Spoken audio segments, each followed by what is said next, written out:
From South High School in Minneapolis, we proudly present another edition of high school girls basketball. Tonight, a game that could very well decide who takes the Minneapolis City Conference title and the right to play in the Twin Cities game. The Minneapolis South Tigers at 15-3 host the Minneapolis North Polars at 9-6. Hello everyone, I'm Mike Peden. Thank you for joining us. If the last meeting between these two teams is any indication, prepare for fireworks tonight. South won 78-77 in overtime back on December 13th behind a 31-point effort from Morgan Hill. There's no telling what will happen tonight, but it was a sign that this North team, who is visiting, while young, is growing, improving, and slowly inching their way to perennial contender status in the Minneapolis City Conference and perhaps in Class A. Now, in Crystal Flint's second season, this North team is still missing that statement win that would send a message to the rest of Class A. They had a chance with Heritage Christian, came up short, and got blown out by Mountain Iron Mule. That being said, sometimes you have to take your lumps if you want to get to the top. Monique Wooten is the player to watch for the Polars this year. She's coming on strong in her sophomore year. Lula Youssef has also stepped it up. Alani Pettis can do some damage off the bench.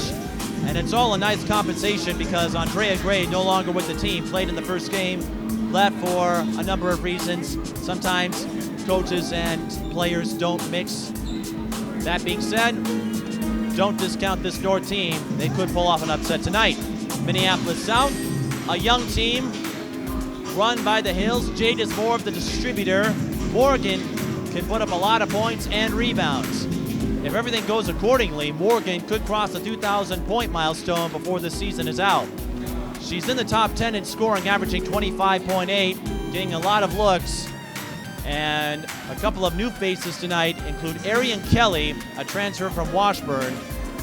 South doesn't have a lot of size, and they don't have that win like North that would signal their status as a contender, but they have won 7 in a row, including a 100-point effort over Fair. You certainly can't discredit that. We'll find out who takes first place in the Minneapolis City Conference in a moment. You're watching high school girls basketball. Before we do our starting lineups, I want to remind everybody at South High School that sportsmanship is an expectation. So please. And I'm going to give Don his water. It's not mine. So he can stay properly hydrated. Did you buy this for me? No, I didn't buy that. No, I didn't either. There's a rogue water bottle. We have no idea who it belongs to. Is this your water? We found our owner, I think. Fair enough. I'll put it back. Or maybe not. We did. We did. All right. Well, now that that's settled, let's take a look at the starting five. With visiting North Polars, it's Monique Wooten, number 1. She's a junior guard. Serena Ballard, number 2, the junior guard. Gianna Villarreal Griffin, number 4, the junior guard. Lula Youssef, number 15, the senior forward. And Brittany Price, number 32, the sophomore center. South will start Jade Hill, number 4, she's an 8th grade guard. Solana Cushing, number 5, the sophomore guard. Rose Lutz, number 15, the senior forward. Kiani Lockett, number 22, the 7th grade guard. And Morgan Hill, number 24, the junior guard.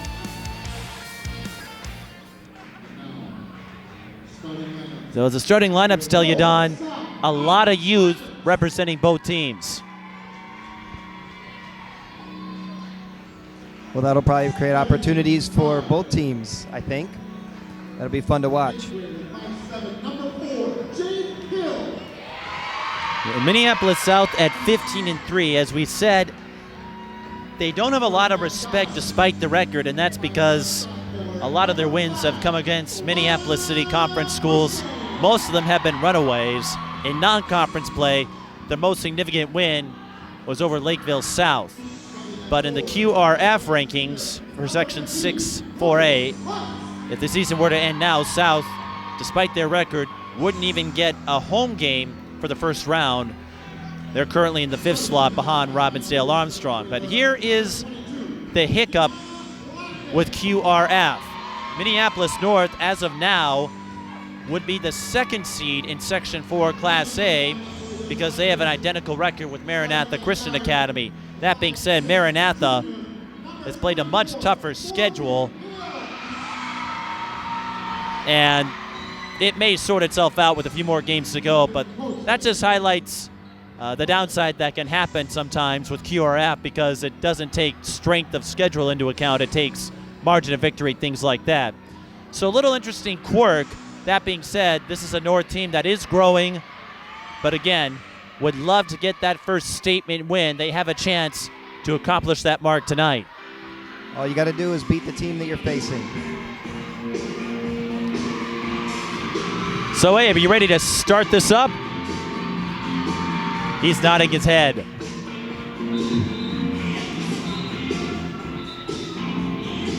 And because it's a Wednesday night, most teams aren't in action, so a few other teams are paying a visit to support their brethren. We have C.C. Keeker from Woodbury. Keeker recently crossed the 1,000-point milestone, and Nathan McGuire, the head coach at South, was once at the helm of the Woodbury team. Como Park also here. Alexis Gray Lawson, friends with Crystal Flint, the head coach at Minneapolis North, and this is also a good scouting opportunity for them because one of these two teams will likely face Como in the Twin Cities game on March 4th. North wearing the white, South wearing the black. South getting some new jerseys this year. As all the Minneapolis schools, this is something you don't see often, are wearing the MPS patches representing their conference. And we're underway. Last time these two teams met, it was settled in overtime, with South winning by a point. It was Rose Lutz who got a putback basket to force overtime in that first meeting. Backcourt violation. And South takes over. Kiani Lockett, a 7th grader. When I saw her for the first time, she looks even younger than that, which only tells me that she has some growing to do. And that's a scary part. Cushing missed a three-pointer. She is a three-point specialist, hit 7 of them in the win over Minneapolis Edison last week. Ballard for 3. Got it. Ballard, nicknamed White Chocolate by her North teammates. I'll let you figure out what that means.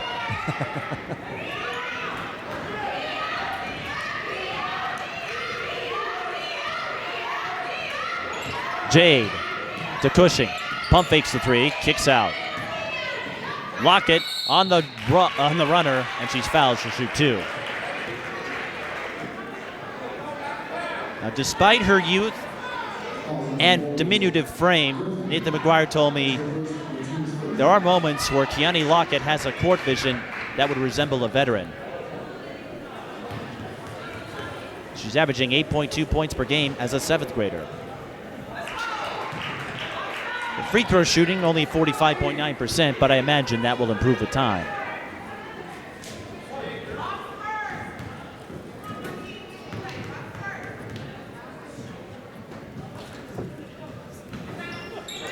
Misses both. Didn't improve there. Well, she's a 7th grader, so she has to grow into her body. Bryce, that was almost a traveling violation. North loses it anyway. Yeah, the ball gods had that ball go out of bounds. That was definitely a couple steps. As the saying goes, ball don't lie, right? Correct. That's what they say. Jade to Cushing. Over to Morgan. Morgan curls, nice fires, count it! Morgan Hill. Shades of her big sister. Morgan and Jade were the subject of a couple of feature stories on WCCO and the Star Tribune, with Morgan and her scoring prowess. As we noted, less than 250 away from 2,000, and barring something strange, she'll likely cross that mark before the season ends.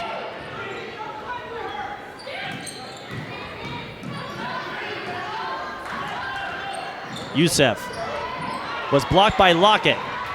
Cushing picks it up. Dishes off to Lockett.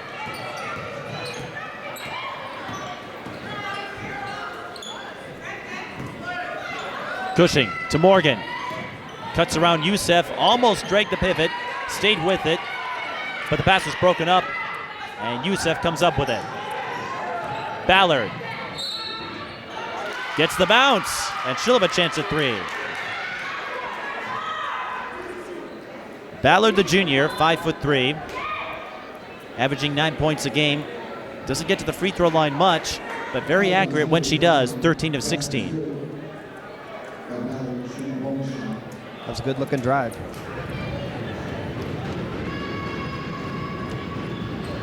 And I jinxed her. Morgan able to rebound. If you're wondering who Morgan's big sister is, as Lockett misses the runner, that's Taylor Hill, whose jersey is retired here on the walls of Minneapolis South. Won a state championship here in 2009, now plays for the WNBA's Washington Mystics. Monique Wooten faked the long drive. Price missed the layup, but Price can do some damage in the paint if you're not careful. Beautiful spin move. Jade Hill left alone, does not take the three. And Lockett, she was caught in no man's land, a double team in the corner. Youssef gets the bank. I spoke with Lule briefly. She's getting some looks at D3 schools. Suffered a hip bruise in the game with Heritage Christian, but she's back to normal. North has been dinged up a bit, and I'll explain in a moment. Cushing nails the tray. Cushing's has the good looks. I would keep feeding her. Cushing only 34% from three-point range, but she does have 40 of them among the state leaders in that category. Woot drives. Offensive foul. Her first shot raveled out of the rim.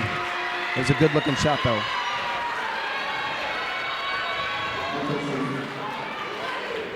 So we mentioned North being a little bit banged up.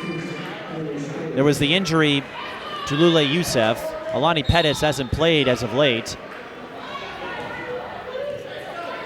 although she'll be subbing in a moment. And Jasmine Jackson likely out for the rest of the year.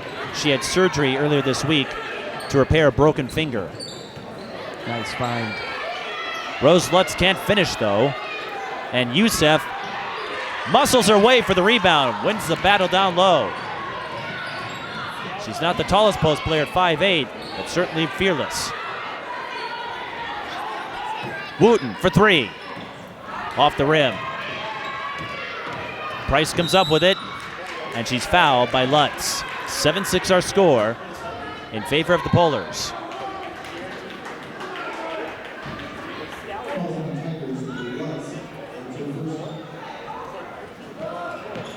So far, it looks like North is getting more of the cuts to the hoop, and South is doing more of the outside game. Neither team really establishing an inside presence. Well, when we consider the lack of height for both schools, as Wooten fires the three, you're not going to spend a lot of time down low. Nope, but you still got people there. Three on the way. That's off the mark from number 23. That's Alexandria McNeil. She tried to go inside, and making the interception is Arian Kelly, the Washburn transfer, but South ends up losing it.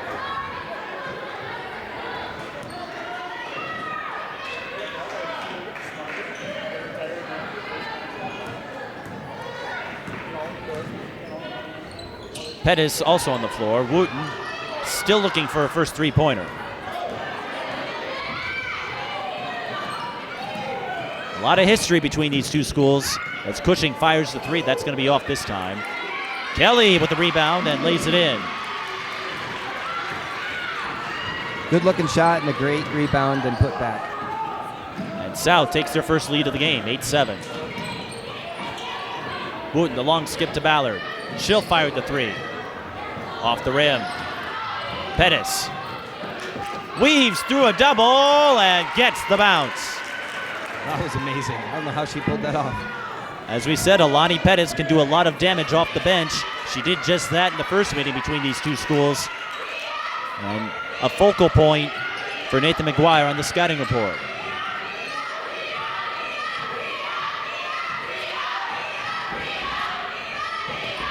Jade dishes off to Cushing. The scary part is we haven't seen too much out of the Hills yet. Morgan doesn't shoot well from three-point range, but she can drive.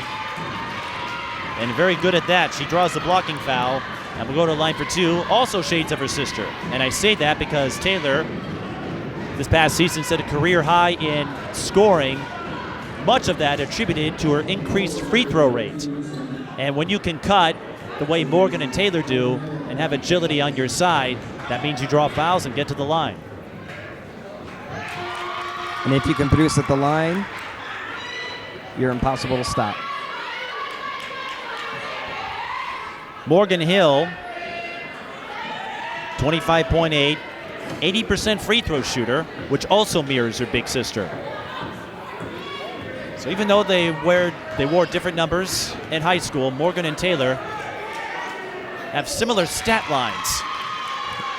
Similarly impressive as well.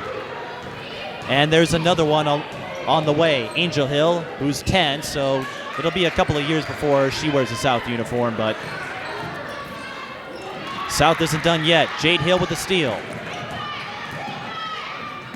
Tries to draw a foul on Pettis, doesn't do so, but gets the transition bucket. And that's her first. That was a great fake. 12-9, our score. Marshall Cook, number 24 on the floor. Wooten out to Ballard. Marshall used up the dribble, needs help. Ballard for three. North has yet to hit from three-point range. And had Jade Hill let that go, would have been a dead ball rebound to South. Yeah, I can't fault her enthusiasm to go get that ball, though. You're not going to fault the hustle play. Never.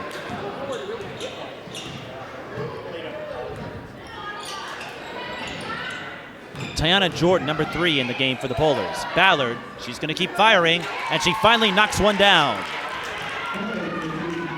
That's her second tray, and we're tied at 12. I keep thinking the defenses need to adjust to that. You can see it, both teams can shoot this three very well.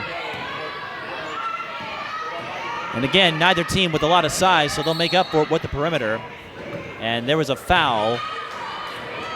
The question is, who's it on?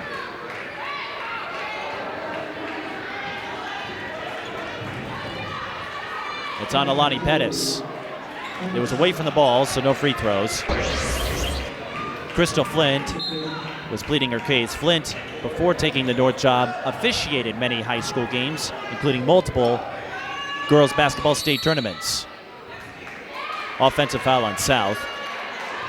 And it's charged to Cushing. And a substitution to bring in Lockett. In fact, one of Crystal's favorite memories was officiating the 3A state championship in 2014.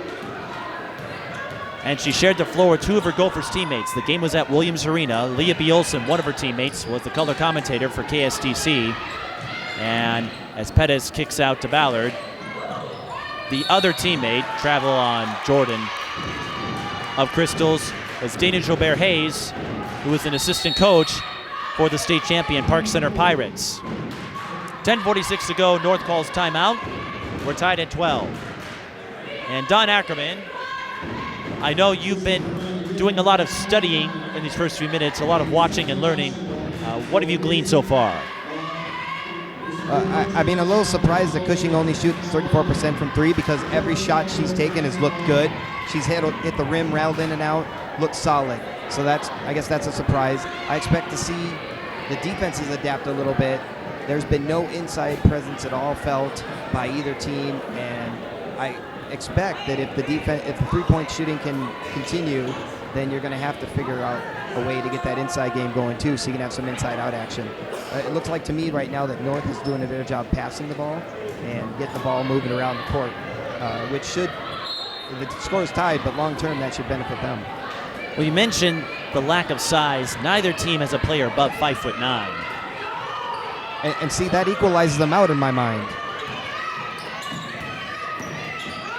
Morgan to Cushing. Kelly calling for it. Wooten gets out to her, so South will have to look for another lane.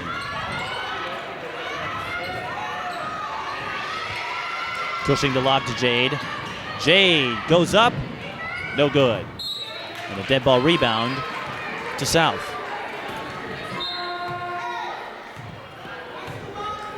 The peak of this rivalry, you could say, were the Taylor Hill years, and not just because you had Taylor at Minneapolis South. On the north side, you had Brianna Edwards. That's a 5-second violation on South. So for 4 years, you had two D1 players who were almost the best of friends, I should add, but two D1 players going at each other year after year, and it made for some thrilling contests. South won the majority of those matches, but it was quite a show. Brianna now at Providence, getting her master's degree, something she's always wanted to do. And that's going to be a foul on Jordan after South forced the turnover. 10:05 left in the first half. Yeah, sometimes you can't get the ball back. All you can do is collect the foul after you give it up. And I'm not a fan of that per se. I mean, yeah, you're trying to get the ball back, but don't give up a foul in that situation. Get back on defense and try to get a stop. Morgan Hill for three. I agree completely. Because that foul on Jordan was the last to give for the Polars. Yeah, you don't need to take yourself out of the game like that. That's really making one mistake by adding another. Pettis, stutter step. Whoa! She will be sending a thank you card to the rim after this game.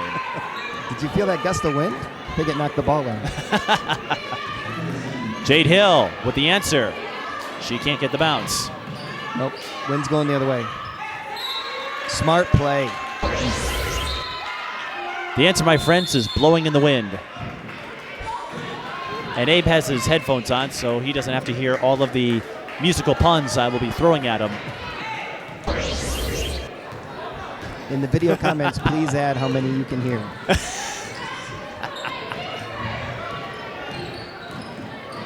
Pettis lost control. That was Wooden, I should say, and Kelly tips the rebound to herself. 12-14 in favor of the Polars, with 9 minutes to go in the first. Lockett. Jade to her big sister. There you go. Bounce pass to Cushing from the corner, and that's strong.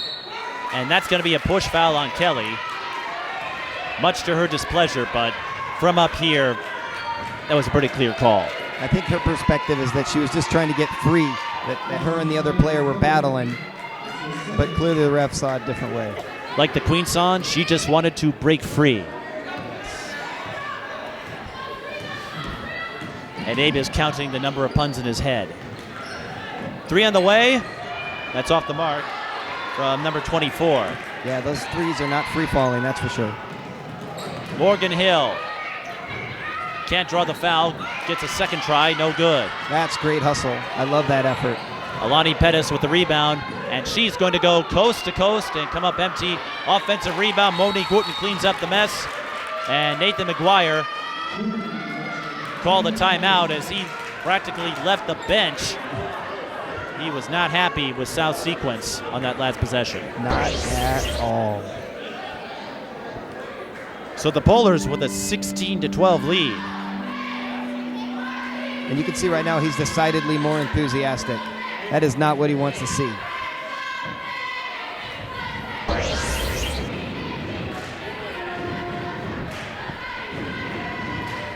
North, as we noted, coming off a loss to Mountain Iron Buell, not likely to reach the state tournament this year, but if you want to be the best, sometimes you have to take your beatings from the best. And Mountain Iron Buell, the top team in Class A. And you have to give North credit for taking that risk. They have won 5 of their past 7 games. All of them were in conference play. They don't have a significant non-conference win yet. The closest they came was against Como Park, a game they lost in overtime. Lockett drives, fires, no good. Brittany Price with the rebound. Got caught up in traffic though. And one thing I've seen out of North with Crystal Flint she is not apprehensive about subbing. Kenya Brooks is on the floor. North sending 11 players. Morgan Hill with the steal. Goes up on Ballard. No foul, but she scores. Good defense, better offense. Sometimes it works that way. Price kicks out. Ballard. Ooh, she had an open three, passed it up. Well, it worked out in her favor. Kenya Brooks banks it in, so give the dime to Ballard. That was a quick shot. I was thinking Ballard made an ill-advised move, but then again, I'm up here. Jade Hill finds a hole, can't lay it in. Lutz is fouled by Brooks, and she'll shoot 2. Good job getting in position there and to get the free throws.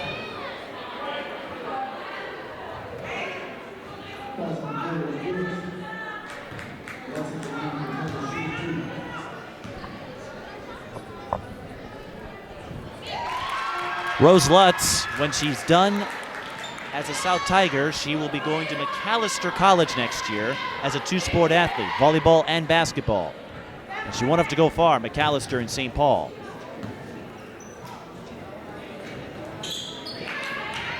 One of 2 here, though.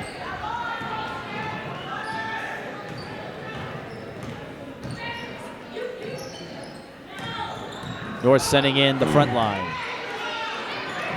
Pass to Price was broken up. Ball still live, won by North. Price walked. What a great idea, though, to get the ball and give it to your teammate like that. She had a layup if that wasn't called. Some other notable non-conference games for North include their final game of the year. And due to some rescheduling, shuffling, they will get to face De La Salle, which will pick Crystal Flint against one of her proteges, Tanisha Scott, whose sisters play for the South program.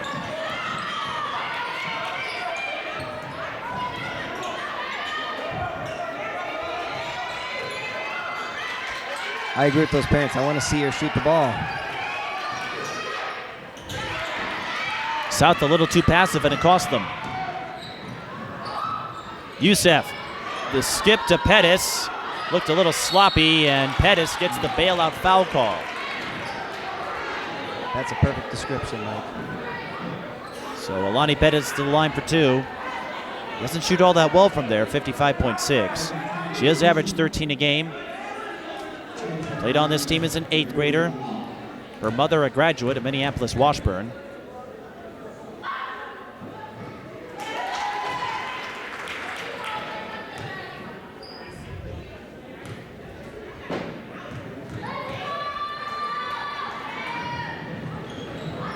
She splits there. Lule Youssef wins the battle and gets the 3-point play in reverse. Lule Youssef, a huge basketball junkie. Her favorite player is Simone Augustus.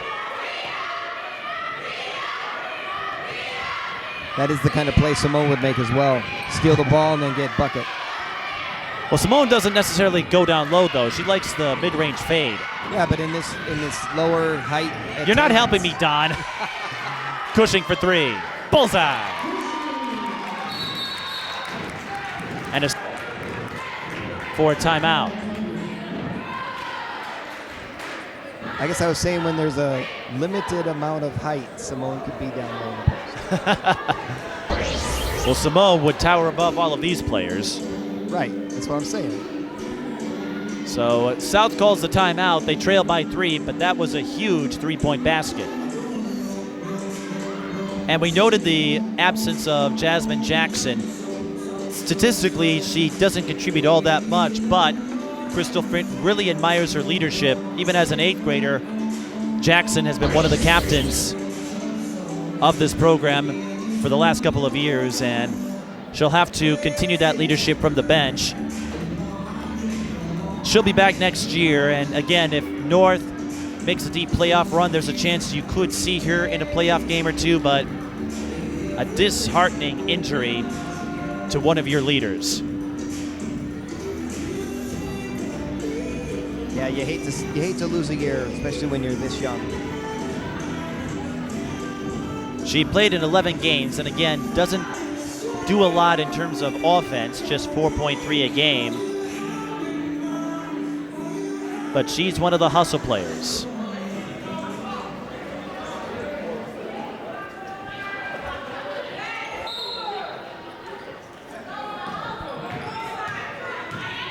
So we return to action, North with a 3-point lead. This game effectively will determine who advances to the Twin Cities Girls Championship.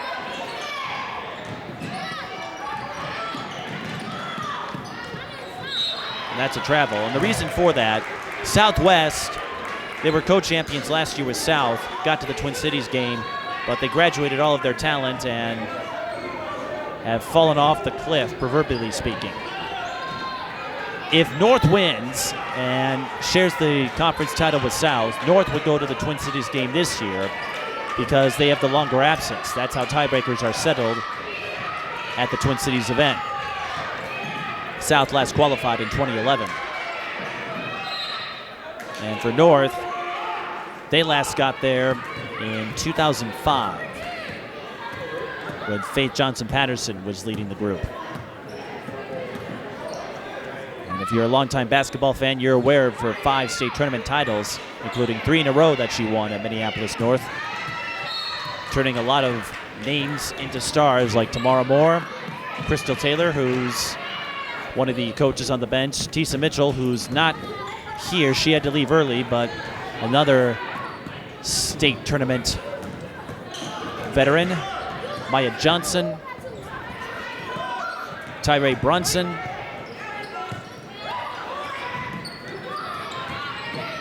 Larea Starr, Morgan Hill, and one. And there's another star in the making for Minneapolis South. Even if she doesn't get the hardware that Taylor did, Morgan is a bona fide athlete. Yeah, you can definitely see the specialness there. She works a lot with her sisters, Tanisha, again, who guided her in her first couple of years when Tanisha was the head coach at South. And also does a lot of work with Taylor in the summer when Morgan's in the offseason and Taylor isn't competing for the Washington Mystics. Morgan Hill has tied the game up with that 3-point play. And that's a foul on South, their last to give, 4:25 left.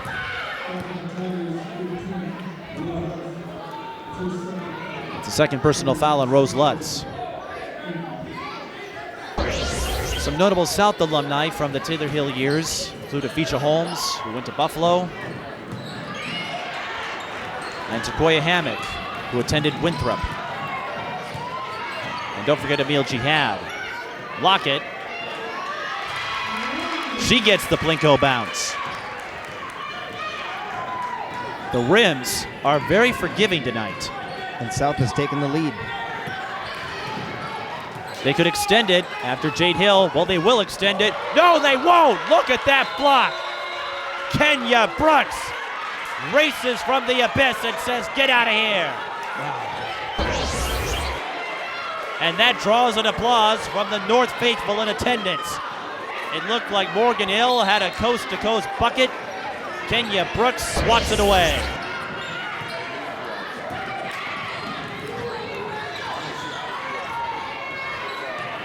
But South still holds the lead, 23-21. Yeah, Hill was not expecting that play to happen. Nobody was. Unless you're Kenya Brooks. Lutz doesn't get the bounce there. Morgan Hill showing a little hustle of her own. Price with the block, no contact. So we play on. I was going to say she looks a little winded, but you can see she's strongly taking the ball away and getting a great shot opportunity. Wooten weaves her way through the double and scores. 23-23. You think North was fired up after that Brooks block? Yes, sir. Jade, nice back door, and a foul this time. So Lutz to the line. It's getting loud in here. It looked like a block party.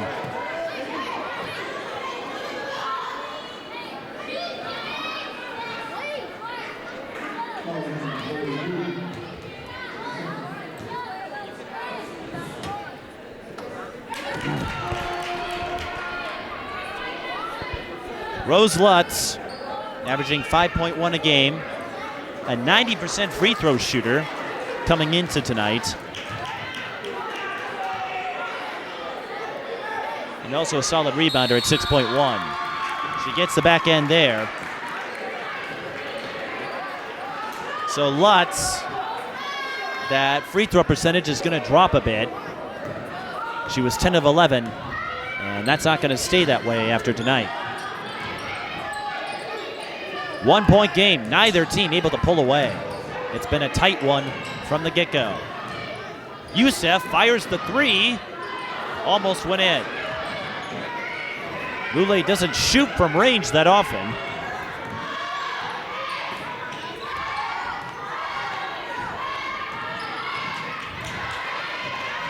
Jade lost it, and that's a jump south with the arrow.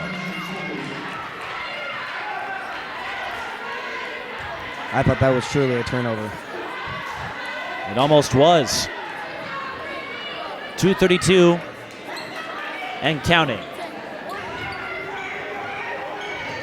Morgan goes up, too strong. Nice drive, though. You couldn't ask for anything better, except the bucket. This has all the decorations and toppings of a rivalry game, with all the amenities you wish. Definitely, it seems like the defense have owned this game more than the offense have had.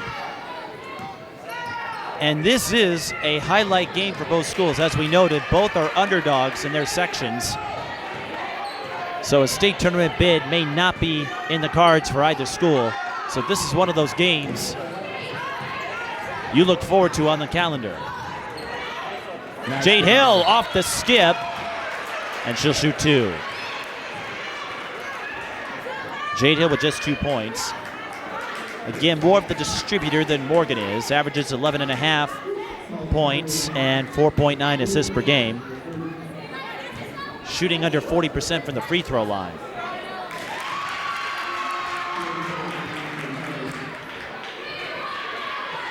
And something that I imagine will change as she gets older. Remember, Jade is just an 8th grader and still has some growing to do. What impressed me the most last year, as Jade gets her own miss. Kick it back to her. Well, that impressed me there, Jade's acceleration skills. And it will be a foul or travel. Nope, a travel call. Oh, wow. There was some confusion about a travel or contact, in either case, North gets the ball. But Jade, for her age, very articulate speaker. Doesn't clam up in front of a camera at all. But Lule Youssef tried the back door to Price. South read it in time. And they'll pick it up. A collision. Jade fires to Morgan. She will not be denied this time. Morgan Hill with 12. Just over a minute to play. That fires up the crowd. That was beautiful. Beautiful with a capital B. And that rhymes with P, and that stands for pool. Oh, nice block. Nope, that's a foul. Jade Hill collided with Lule Youssef, and with Lule, that might be a little bit scary again. Lule suffered a nasty hip injury in the game with Heritage Christian. Lule doesn't shoot all that well, but she's a hustle player. And again, getting some looks at D3 schools. Big basketball fan. Had some initial resistance with Crystal Flint. Thought about leaving the team midway through last year, but came around and has enjoyed every minute of being in a North uniform since Crystal took over. Jordan will go out, and McNeil will go in for the Polars.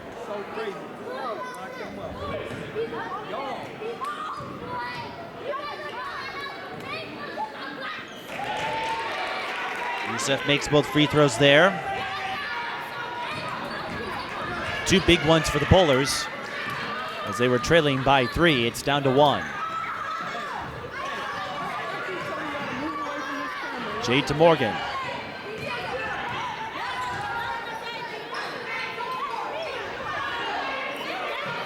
Lockett has it. Fires to Cushing. She fires from 17. That's strong. North. Careful. They almost lost it. They're not going to hope for the final shot. They're going to try to drive. And Price too far underneath. South with plenty of time, but they're not going to wait. Jade Hill attacks and gets the deuce. That was a great play. She actually waited to see what the defender was going to do. And you're not going to wait when you've got a couple of sprinters in Jade and Morgan Hill. Ballard with the up and under. And that will likely put this first half to an end. And it ends the first half largely what we expected, 29-28, and both teams are digging in. And there's Tisa Mitchell. I thought she left, but she was just camouflaging herself. But what do you make of that first half, Don? A lot of excitement. I was kind of sad that the buzzer went off for halftime because they were just getting into a groove there, and I wanted to see more of that. Well, remember, the last meeting between these two teams went to overtime.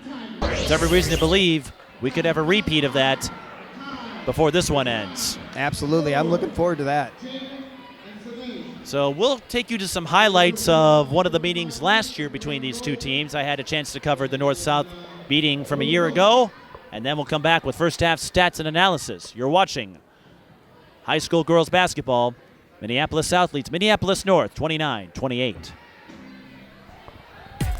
Tonight at Minneapolis City Conference duel, pitting two well-known rivals. The Minneapolis North Polars host the Minneapolis South Tigers. Yeah, those Hills can get up there and score pretty quickly. Brittany Price bounces it in.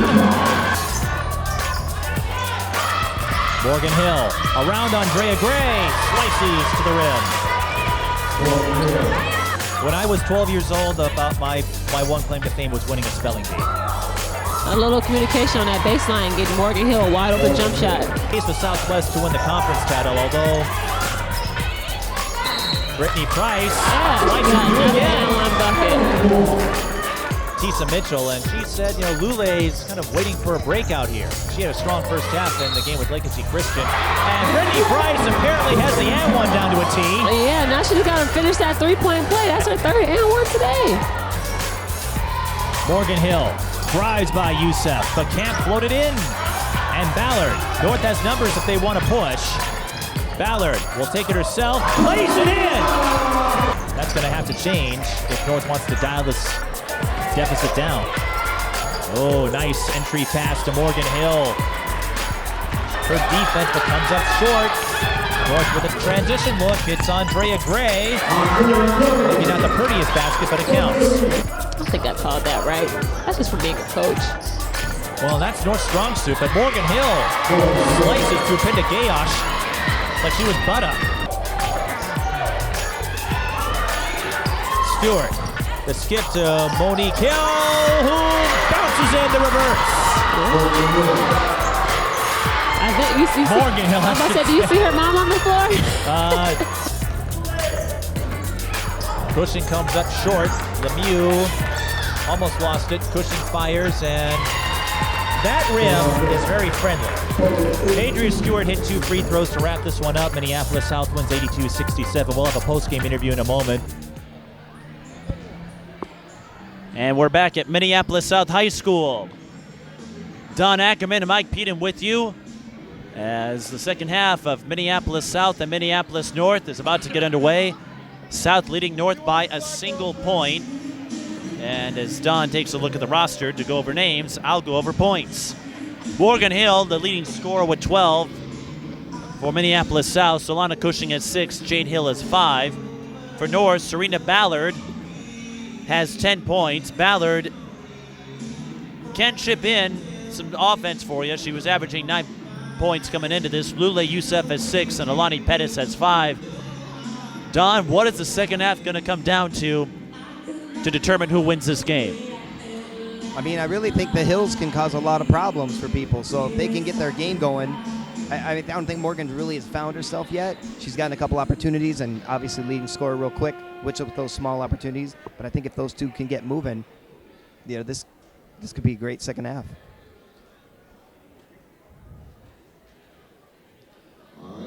And I'll be back here a week from now when Minneapolis South hosts Stillwater, another up-and-coming team in Class 4A.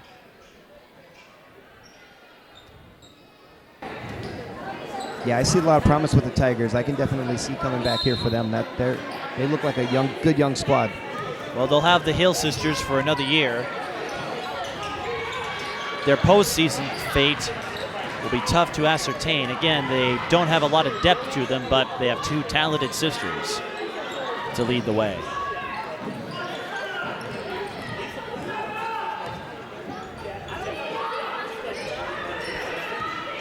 Jade Hill wearing the number that Taylor wears for the Mystics. Morgan started her high school career wearing number 4 and then switched to number 24 because she's a big Kobe Bryant fan. I'm sure you could relate, Don. I can understand that. I don't know how Taylor feels about it, though. Morgan missed. Ballard with a bounce pass to Pettis. Spin move, and that's going to be soft. So do we dub her the orange Mamba? We've got a black Mamba. We've got a maroon Mamba. We've got the white Mamba with Diana Taurasi. I think we've got orange Mamba right here. And then you've got the Maya Mamba. Actually, she doesn't go by Mamba. She just goes by Maya. You mentioned Maya. That's all you need. You don't need any fancy nicknames.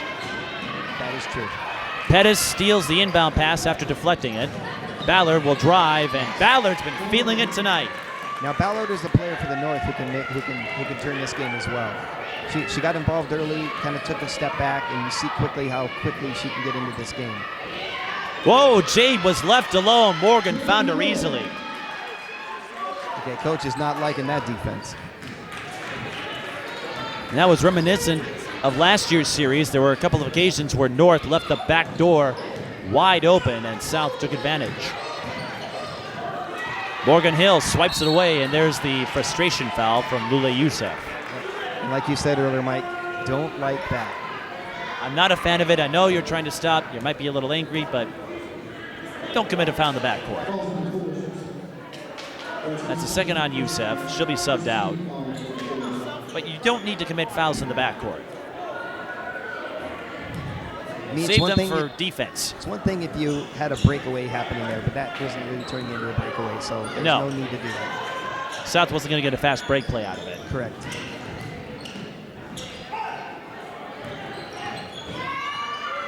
But they have the 1-point lead. Morgan Hill looking to make it 4. She comes up short. North could push here. Gianna Villarreal Griffin comes up short. Villarreal Griffin at 5'1".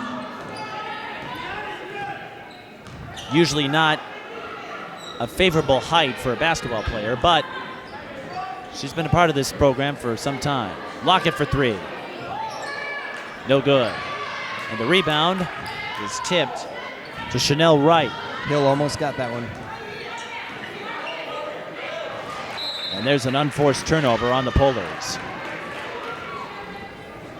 And perhaps the most infamous of them last year came against Legacy Christian. North on a comeback drive with that pressure defense of theirs. They had a 2-on-1, and Ballard tried a behind-the-back pass to Gray. Got a little too fancy. There's a fancy bounce pass for Jade Hill. And Jade putting in some points. That was a great find. South up by 3. Pettis will shoot 2. Pettis is somebody that I could see being more of an inside presence, especially like you said. We got equal height here. She can definitely drive down the hoop, drive down and get some hoops. The program listed Pettis at 6 feet, but that's a stretch.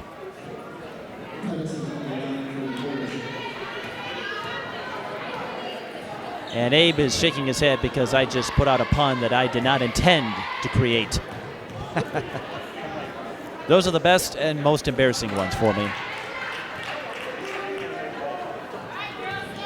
But even if Helani Pettis isn't 6 feet tall, she's not afraid to be physical. She's a big tonight. She's a big tonight. She gets 1 of 2 here, and she's a freshman, so she still has some growing to do.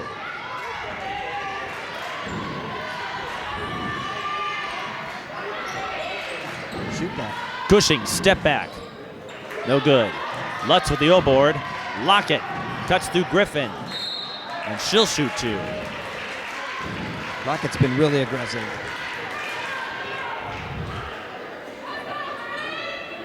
Great to see that of a young ball player.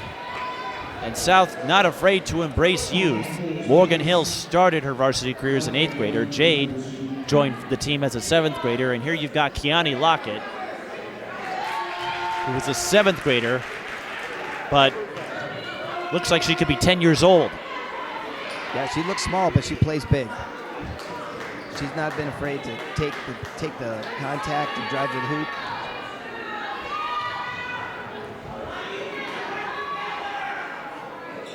I imagine she'll grow a couple more inches. And she makes free throws. I was going to say, because that's a 7th grader, you usually haven't hit your growth spurt yet. And North loses the ball again.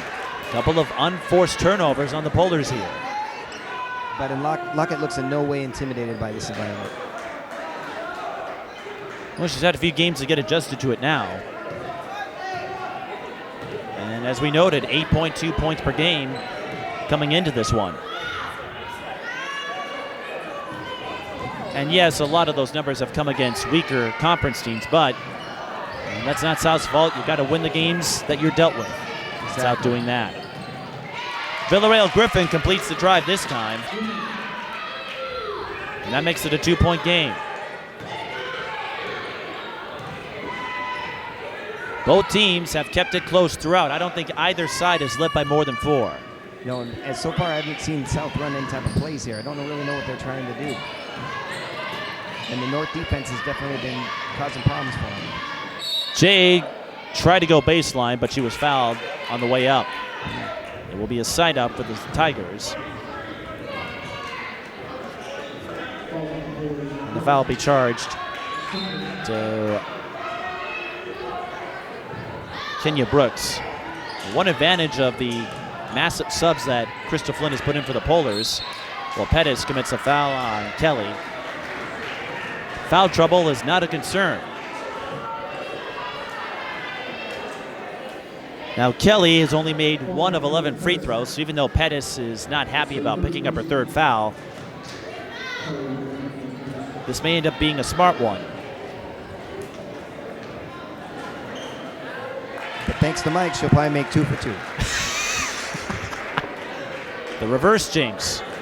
So Pettis will go out with the 3 fouls. Youssef will go back in.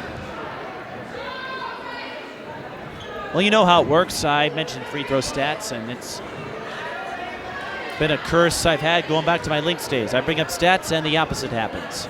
It is National Opposite Day if you've been following Twitter. You're welcome, Kelly.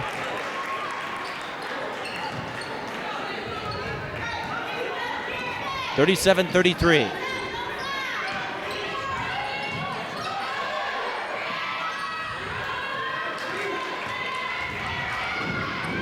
South has a chance to extend the lead. Oh. Lockett for 3. Neither team has been successful knocking down 3-pointers. Good looks, though. Good looks. Ballard has a couple. Cushing has a couple, but that's about it.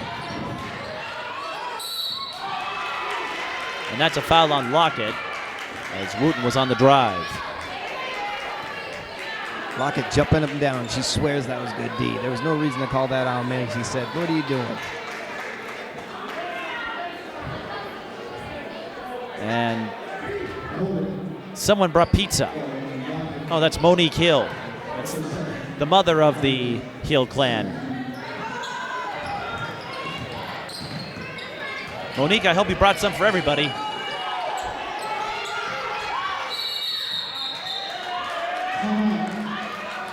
And North was in trouble, so Crystal Flynn will call a timeout. She had 4 of them. 13:01 left, and again, just 4-point margin, but it looks like South slowly gaining the upper hand. I was thinking the same thing, and a great reason for North to call a timeout. Make sure they can sell themselves. Do not turn the ball over. Let's not let this get out of control. Let's not let them enjoy their pizza. I'm seeing where this pizza's going, and there's Tanisha Scott, who's off tonight. The head coach of De La Salle still attends her sister's games.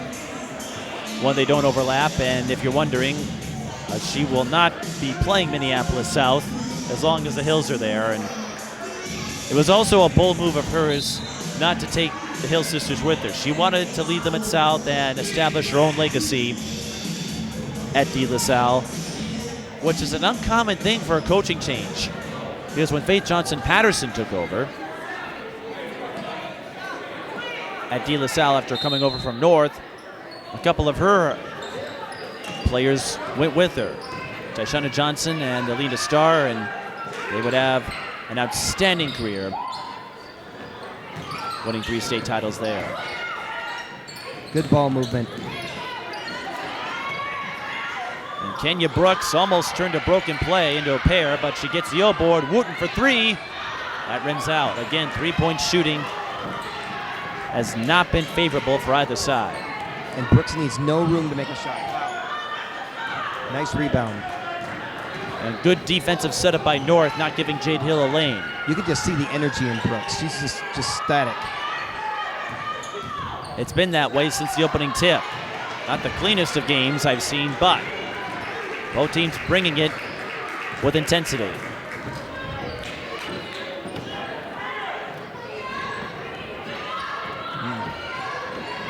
Kelly with the turnaround, pure. I don't think anyone saw that coming. No, the fans gave her a standing ovation over here to our right. No, and give them credit. Kelly was not available in the first meeting between these two teams. And Wooten had a tough shot. Cushing has a lane, and Ballard got the deflection. Great job by Ballard not to foul.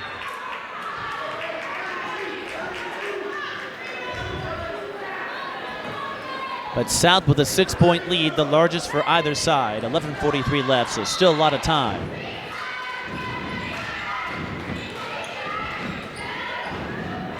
Kelly again. Arian Kelly with 8 points. Starting to take over this game all by herself.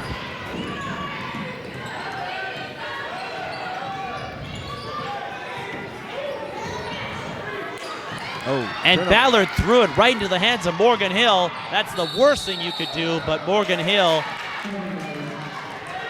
gets called for traveling. She tried to bait Monique Wooten into a foul, and she might have been better off just going up. I was going to say, credit to the defender. She did not let herself get pulled into that. She backed up a little bit and let Morgan trap herself. And Morgan Hill has struggled a bit on drives tonight. Wooten will shoot 2. Monique Wooten, the junior, 17.2 a game. Team's leading scorer, taking over in that capacity from Andrea Gray last year. And it's tough to move forward when you have to do so when your top scorer decides to leave midway through the season. But the rest of the North team keeping it together. And like we said, sometimes coaches and players just don't fit. But you talk to North and they're not worried about what might be. They're focused on the present. And speaking of the present, they need to get a good defensive stop here to keep this game within their control. Wooten made both free throws to make it a 6-point margin. The new player in for the Tigers, it's Maisie Johnson, number 20. Morgan Hill. Wow. Gets the N1 this time.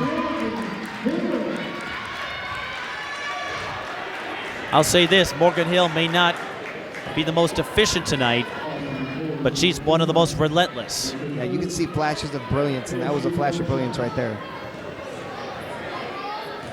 And she made it look easy. That's what Hills do over here.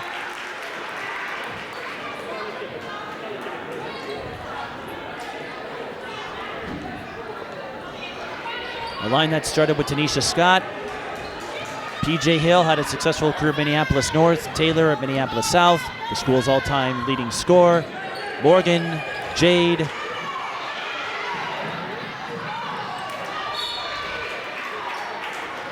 And there's Morgan hustling on defense, almost got the steal there. I'm curious to see what North is going to call there because they need to stop the Hills from taking this game away from them.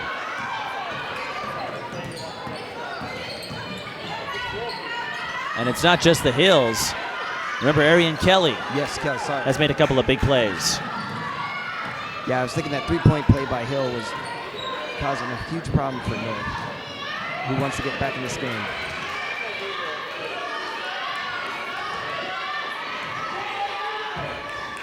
Kelly asking, what do you want me to do? Jade Hill lost it.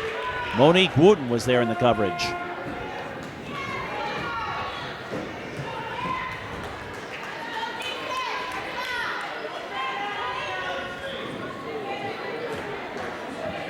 All right, 9:55 left, 9-point game. Definitely need to get a bucket here if you're North. Wooten for three. Off the mark. Morgan fires to Cushing. She pulls up. It rims out. But South wins the battle for the offensive rebound, and Cushing drains the mid-range J. Holds up that arm for the pose. Good bucket. She's got a shooter's mentality and shooter's look about her. South leading by 11. They've owned the second half thus far. And we've seen this over the last few games, or I have anyway, where a close game turns into a runaway. And right now, South making their shots, North having difficulty.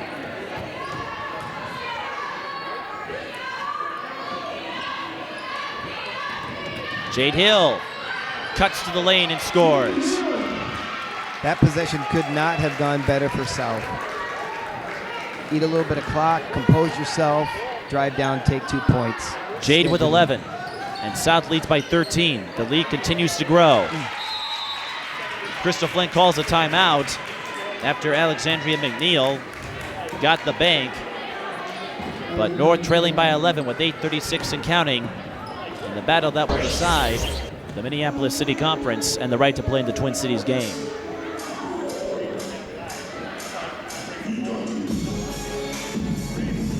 And if you're wondering why that is, well, South is 9-0, North is 7-1. Nobody is close to them. There are a couple of 5-4 teams in Edison and Washburn, but South and North have handled those schools easily. So it's unlikely that either of those other teams will catch up, and that's why there's so much at stake with this game. Now, we mentioned the lack of strength in the conference schedule. Minneapolis added Fair and Heritage Academy. Heritage will field varsity teams next year. Fair came in this year, but from the looks of it, the inclusion of Fair hasn't helped anybody, and here's why. Minneapolis North, in their first meeting with Fair, they won 102-9.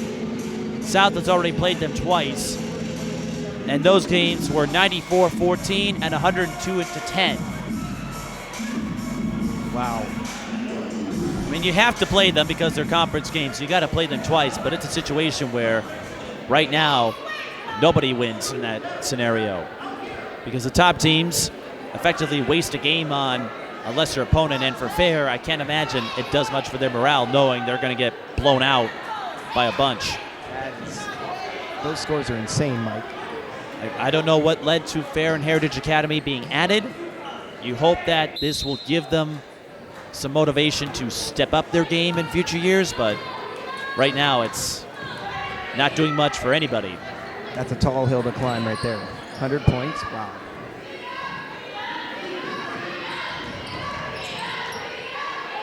Cushing fires the three. That could have been a dagger for the Tigers. That could have been.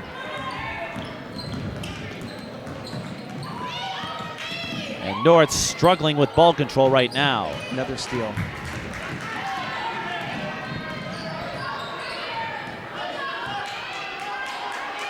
Good So play. number 10, that's not Jasmine Jackson.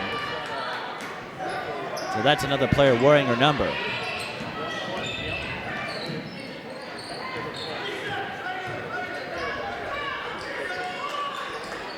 Morgan Hill Out to Cushing.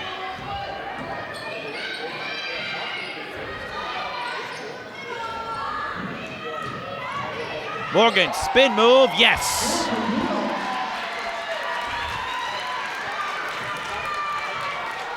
As Dan Patrick would say, you can't stop her, you can only hope to contain her. No, it looks like the Tigers have the Polars by the throat right now. Price too far underneath, and North looking a little flustered here on offense. North got a break to get the ball back there.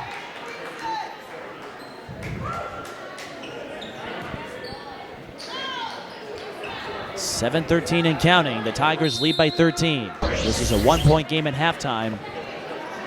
Brooks is winded. She was pulling on her jersey saying, "Coach, pull me out. I need a break."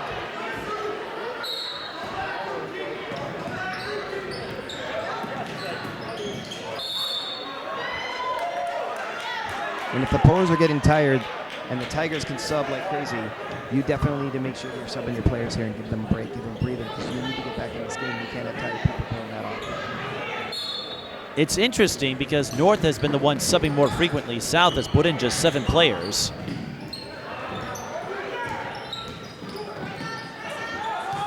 Oh, nice backdoor, and Pettis with the dribble drive. And there's someone North is hoping can spark the offense. Yeah, I like Pettis' game. I'd like to see her get more involved. She has 3 fouls, but North needs her now. Lutz, blocked by Youssef.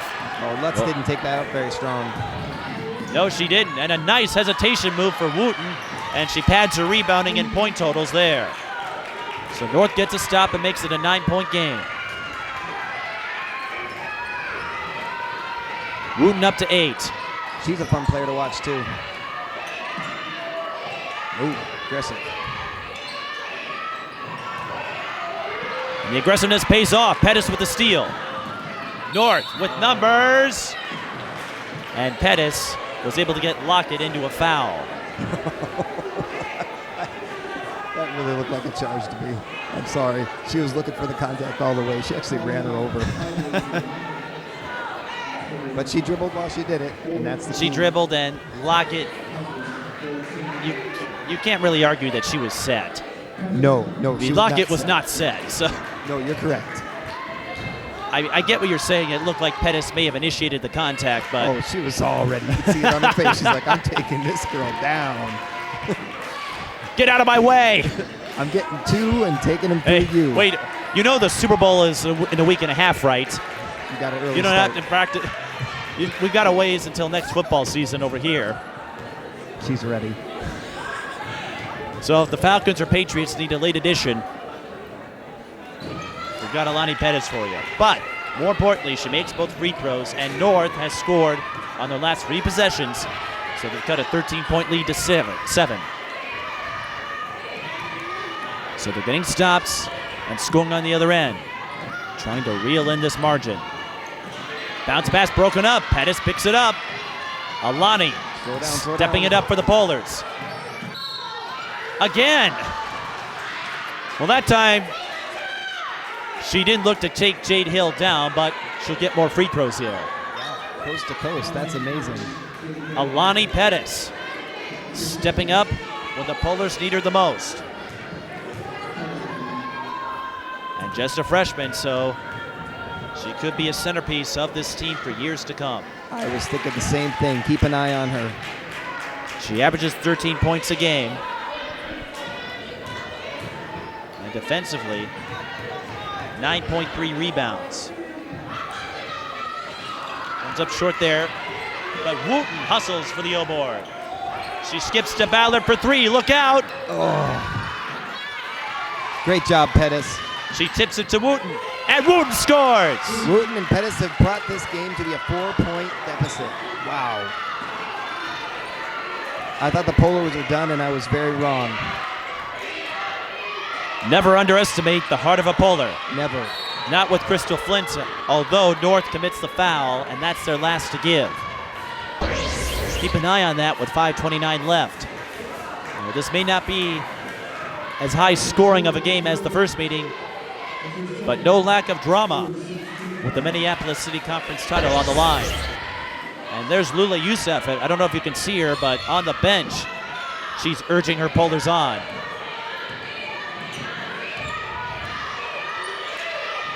And she's a very vocal leader, even in the B squad and JV games. Kelly, whoa, almost left her pivot.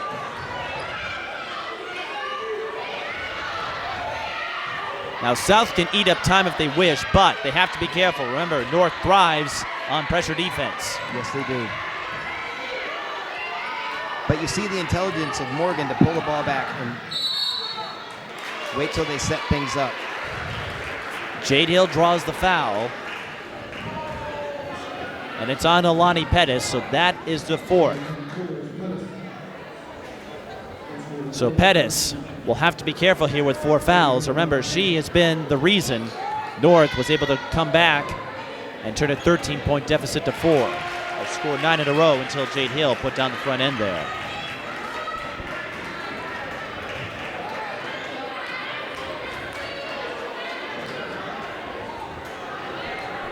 Okay, Pettis is going to get a break. Let's see if North can continue the aggressiveness without her. As Pettis, we mentioned the scoring, the rebounding. She also averages 3.4 steals a game. Jade Hill only gets 1. Wooten goes, no! A little too fast. And then Villarreal Griffin fouls Jade Hill, so Jade goes back to the line for 1-1. Great, Wooten. That was impressive. Unfortunately, you got to finish those. Yeah, the bucket didn't go away, but It's a great play, but you got to finish those in this situation. Not to discredit Wooten's speed or athleticism, but needed a little more control on that drive. Let's see what happens. Oh, Kelly with the rebound. Off balance, no good. So North catches another break. It's Youssef. She goes and pulls off the up and under. Lule Youssef with 8, and it's a 1-possession game. wow. And North doing this without Jasmine Jackson. This is impressive. And a steal. Monique Hill, or Morgan Hill, lost the dribble. And Cushing with the deflection that allows Jade Hill to swipe it back. She goes through and scores. A big-time bucket for the 8th grader, and South leads by 5.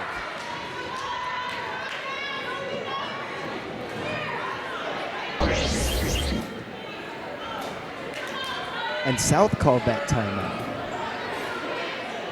You know, I'm not surprised by that because North has been inching their way back. You know, it's a 5-point game, so you can't rest on your laurels here. I felt why like not they call a just took timeout? They just took the momentum there. I thought They did crowd- take some momentum, but crowds sometimes find out. coaches will do that because they sense that the overall pulse, and they can't wait. I They get can't it. wait. I get it, but man, if They I'm can't South, I wait wanna for the keep pulse to going. change, so they called a timeout to reset it, and I just made a really bad pun.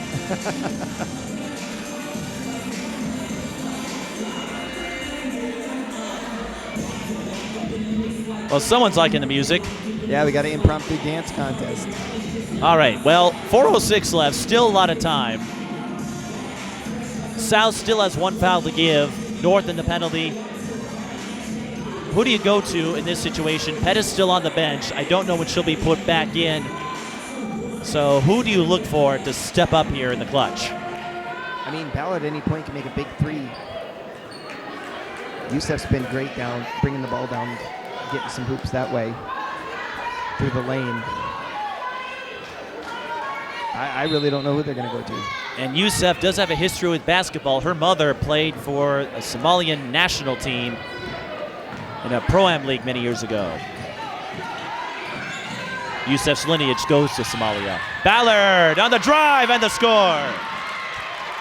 I did not predict that, but that is a great play. It's, in your view, was no, no, no. Yes, yes, yes. Run! But it's a big bucket, and Youssef, A little bit of over the ball. was reaching a little too much, and I don't think you need to do that in that situation. No.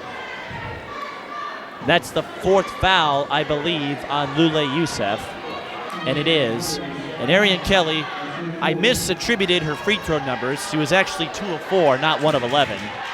That being said, she hasn't been to the line all that much. This is attempts number 7 and 8 this year.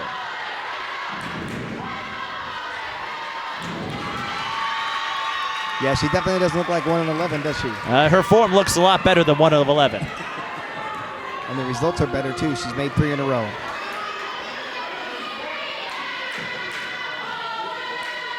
Four in a row. Wow. And she smiles a little bit as she goes down the court. Arian Kelly with 10 points. South 15 of 20 from the free throw line. And that has undoubtedly aided them as they maintain this lead. Youssef lost the dribble. Ooh. And North, this has happened since I've covered their games. They've been close, but they unravel their efforts with the unforced errors. And South, they're going to draw North's defense out here. They're not going to force anything. No, you can see they're definitely more measured. Thinking about what they want to do, bring the defense out, and then see if they can cut in and get a free bucket. And more importantly, this eats up time. They're up by 5 and no shot clock, so you can make North play outside of their game.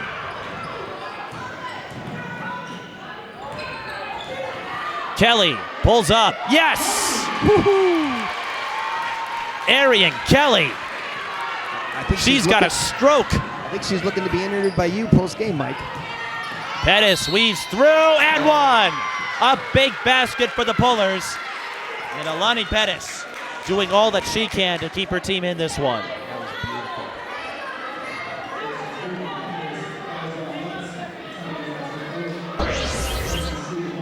beautiful. Abe, I think he's chosen Arian as his player of the game. I mean, Morgan Hill is the leading scorer with 17, but Arian has come up clutch in almost every situation. I may have to call her Mrs. Clutch. You might have to. Pettis isn't done talking about this game, though. She's getting some points right now. And she has 2, looking to make it 3 on this possession. She does not, but that stems the South's momentum for now. And still a lot of time left, 5-point game. Both teams out of fouls to give, but it's double bonus the rest of the way for the Tigers. And Pettis and Youssef at 4 fouls. South's going to call a timeout. They had 2 remaining. So South probably going to play keep away and force North to foul them. That's my guess. But when you've got Arian Kelly feeling it the way she has, if she finds a way to get open, look out. Yeah, and I think Ballard for North can hit some threes. Haven't really seen her spot up and take any, but you can see she has the talent. I'm curious to see if North is going to pull that as a strategy or what they're going to do when South decides to draw this game out and try to just basically run the clock. Now the danger with running the clock, North does utilize a pressure defense, so if you get too careless, you may end up turning it over, and then North gets a chance to recapture some momentum. Yeah, I totally agree. South looks for an opportunity, but if it does not appear, North can get a steal and get a quick layup.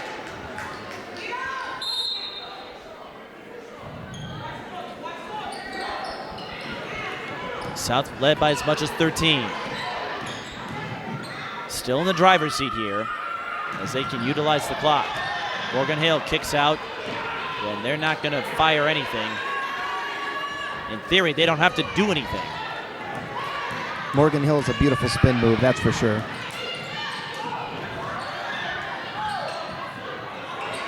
And South doing a great job of playing keep away, Just playing past the ball. as I expected they would. And Jade Hill was hit in the face. Now, she's not the best of free throw shooters here, so even though the North fans don't like that call, these are 2 big free throws here for Jade Hill. She makes both.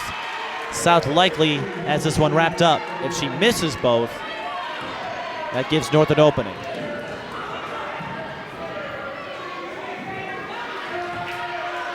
I can't fault the refs for calling that. They were double teaming a player. You kind of know what's happening there. Foul's pretty likely, and she was definitely hit. Well, that's what happens when you're near a partisan crowd one way or another. But Jade missed the front end. She makes the back end, but that does give North an opening here. Now Ballard's out on the floor. Let's see if she goes to 3. Wooten off the screen. Wooten has not done well from range tonight. And Ballard fouling Morgan Hill. Morgan was left all alone, and this might be enough to seal a win for the Tigers. Morgan did a great ball just getting that ball. You're doing a great job getting that ball, is what I meant to say. That ball Well, she was all alone down there, so. Well, that ball was not thrown to her. She went and got it. Well, that's what great athletes do. They adjust.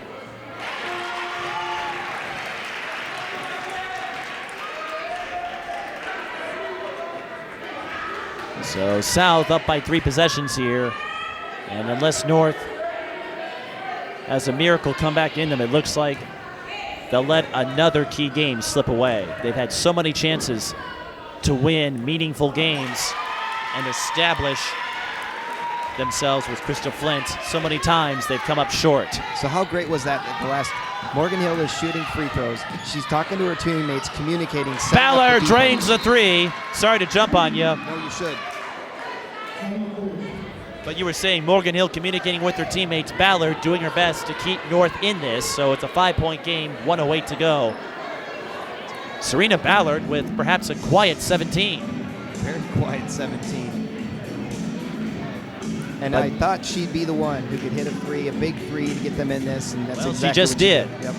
But both teams with 1 timeout left, and South into double bonus, so any foul means 2 free throws. That being said, I keep the ball away from Morgan Hill and Arian Kelly. Those two have come up clutch. Jade Hill has been a little more shaky. That's my guess if you have to play foul and chase. Yeah, and I guess what I was saying, they're setting up free throw shots to ice the game, but Morgan Hill stops and makes sure the defense is set so she can protect that win. So not only am I going to get my points, but I'm going to stop you from scoring. Now, North broke it down. I was going to say, but I don't know if the defense was set as well as Morgan would have liked. No, but the fact that you're even thinking about it just shows you how smart she is. Well, remember her lineage. She had a lot of siblings to look up to. Tanisha, Scott, PJ, and Taylor Hill. Well, she definitely owes a lot to them, but she also is paying attention. Well, she's a Hill. That's what they do. Morgan Hill throws it deep, finds Jade, and Ballard with the push off. And Jade gets a visit from Cushing. That was a very positive result from a pretty crazy play. And they're going to say it was an intentional foul. And that was clearly an intentional foul.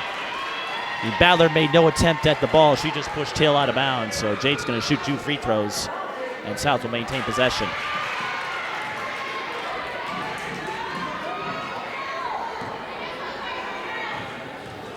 Crystal Flint not happy about that call, trying to plead her case, but that was pretty clear. Yeah, from her point of view, she's saying, what am I supposed to do? Let them run the clock out? I've got to try to stop her. She's running toward the end line. We just helped her a little. So South keeps it following the intentional foul. Oh. The South coach just throws his pen in the air. You cannot believe that happened. And that's because a 5-second violation was called, so North still has a lifeline, although they're running out of time, just over a minute. Wooten pulls up. Youssef gets the O-board, but she was in trouble. Yep, she did the right thing, though. She went to Ballard. And Morgan Hill with the finishing blow. She persevered there.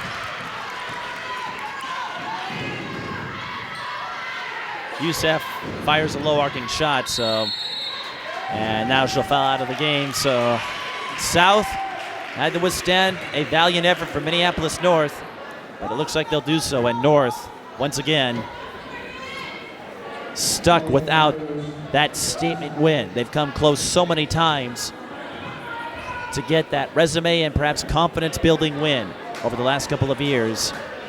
And despite their grit, that hasn't come yet. But with Crystal Flint, it eventually will come. And remember, this is not a North team that had a lot of talent to work with prior to her coming in. They could win games, but they didn't have the discipline or the chemistry. You can see the gifted players are there, but like you said, Mike, they're young.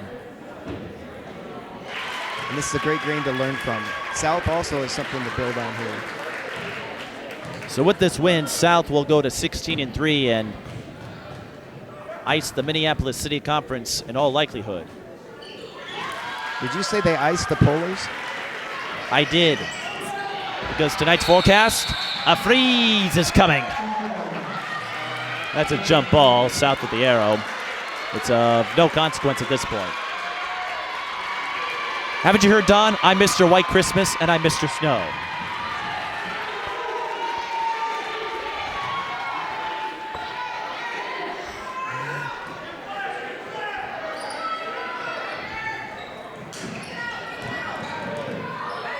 So South can milk the clock for all it's worth. Let's see, how many more freeze punts can I come up with? All right, everyone, chill. The game is over. No.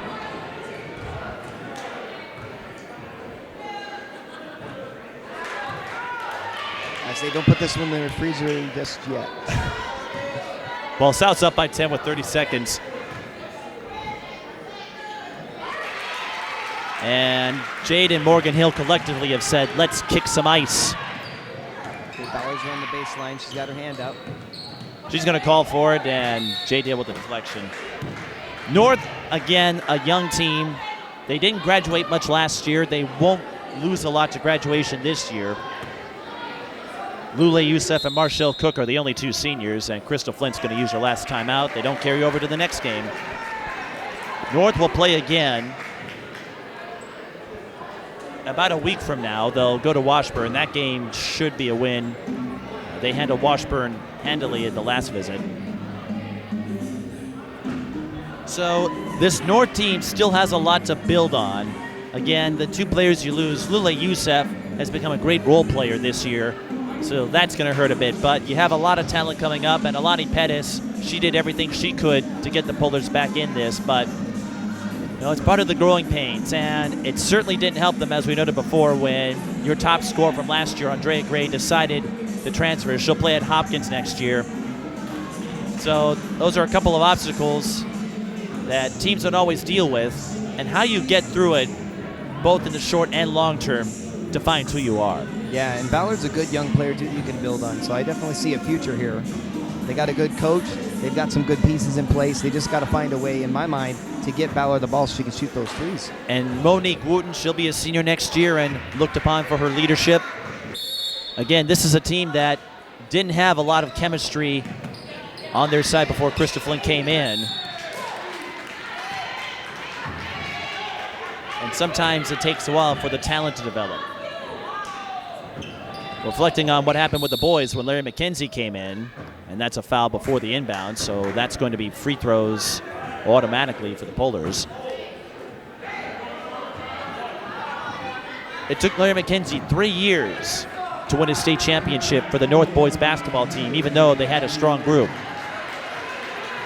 It's a taller task for the North girls because they have the history, but following the threat of the school closing several years ago, a lot of their talent bolted for other schools, and not surprisingly, rebuilding the legacy takes some time.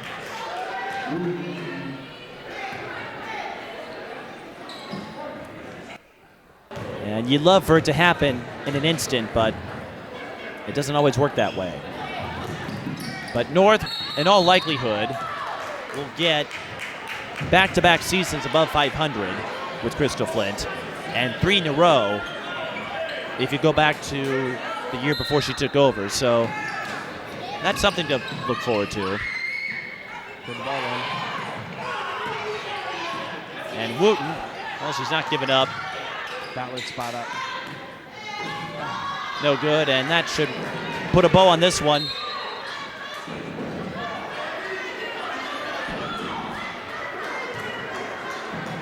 We'll have a couple more free throws first. This was a one-point game, and North battled well. Let's not forget about that, but South looked a little more composed in the second half.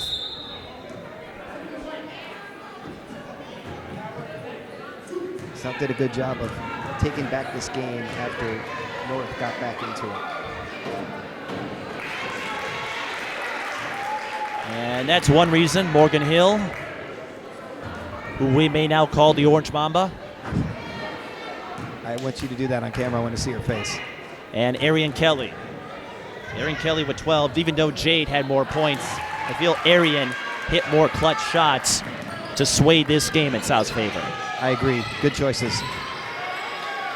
So North gets one more basket of Alexandria McNeil, but it's inconsequential. South wins the second meeting 68-58, and in all likelihood have claimed the Minneapolis City Conference. Good game, solid game by South. North did a good job fighting back after the game was kind of getting away from them. They got back in this game. They've got some youth to learn, to grow, and this is a good game to look at and say, we were right there. And North, again, a lot to look forward to. I know it's another deflating blow, but they have plenty of things to look forward to and plenty of things to be proud of. I love the grip from Peden tonight. And for South, like we said, Morgan Hill, Arian Kelly did exactly what they needed to do in the clutch. So we'll wrap things up and try to get a word with Morgan Hill and Arian Kelly. You're watching high school girls basketball. Minneapolis South wins 68-58.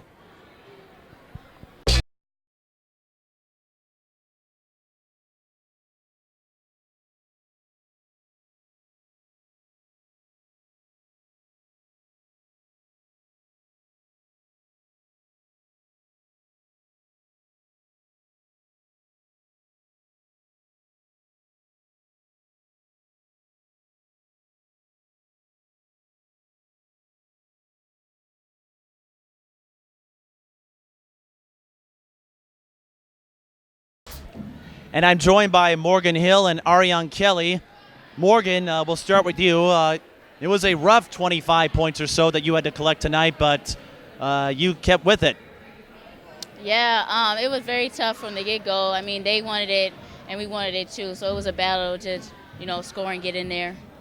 What would you make of the rivalry this year? Last year you held the upper hand. This year you had to sweat out two close competitive games with North. And what does that say about this series, and what do you attribute to your grit? They're definitely one of the better teams in our conference and giving us competition. So the rivalry is very, high, as you can see. It was only a 10-point lead, and then overtime win by 1. So it's very high. How would you say the team's chemistry has grown in the second year with Nathan McGuire? Oh, it's good. We're definitely getting on the same page this year and focusing more on our goals. And Ari, you haven't been here that long, transferred from Washburn, but tonight you hit some clutch baskets and free throws when South needed it. So where did you find that touch? I mean, it's just something that we've been working on in practice for a while, especially coming back from a broken ankle. It's always hard when you come back from an injury. So you just got to keep at it in practice, keep working hard, and eventually it shows up in the game. And what was the transition like from Washburn to South, and how quickly has it taken for you to get accustomed to things here? It was very different, I could say, but having Morgan and Jade there, I play with them in the off season, so playing with them and having them help me with the transition has been easier. And how did you keep your composure when you were up by 13? North was chipping away. It looked like they were going to come from behind, and you and Morgan and Jade kept firing away. It was a little difficult, but my teammates really helped me. They helped me stay calm, and my coaches, everybody on the bench, they really helped me get through that. So with this win, you likely lock up the Minneapolis City Conference, although I won't say it officially just yet. But what does this do for the team morale, and how do you build on this? This is definitely a start for building on our program. I mean, we haven't been to the city conference in like a while, so it's definitely building our program. I think, it's just getting us to that next step. And each thing that we do, it's just closer and closer to our highest goal, which is to get to that state championship and win that title. But, it starts with Twin Cities and things like that. And it's just each game that's a battle, and it gets you there. Now, Morgan, you switched from 4 to 24 a couple of years ago in homage to Kobe Bryant, as I understand it. Don and I have a suggestion after your performance tonight. How would you feel if people started calling you the Orange Mamba here? The Orange Mamba. I mean, well, black and white have already been taken. That's good. I mean, it's still Mamba, so anything Kobe is fine with me. I'm still calling you that. Yup, that's your new nickname. So you're fine with the Orange Mamba? Yeah. Definitely. I'm definitely cool with that one. Well, when she gets 2,000 points, I think you should get some Orange Mamba banners at the ready to dish out to fans. I don't know when that'll happen, but it's something to consider. I get to celebrate with you this time. That 1,000 point, I didn't get to celebrate with you last time. But You were at Washburn that time? now I'm here. Let's go.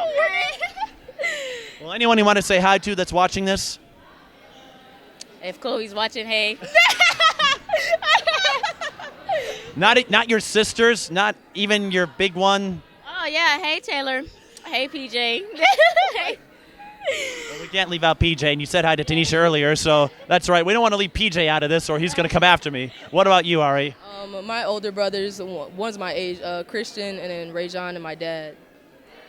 Well, thanks for stopping by. Congrats on the win. I'll be seeing you guys in a week, so unless you guys are sick of me, we'll see we'll try to get that Orange Mamba movement going next week. How does that sound for Stillwater? Good. Thank you. That. We post it all on social media. Hashtag Orange Mamba. All right, the Orange Mamba movement starts tonight. This is Morgan Hill and Ari and Kelly. For Don and our crew, I'm Mike Peden. Thank you for watching high school girls basketball.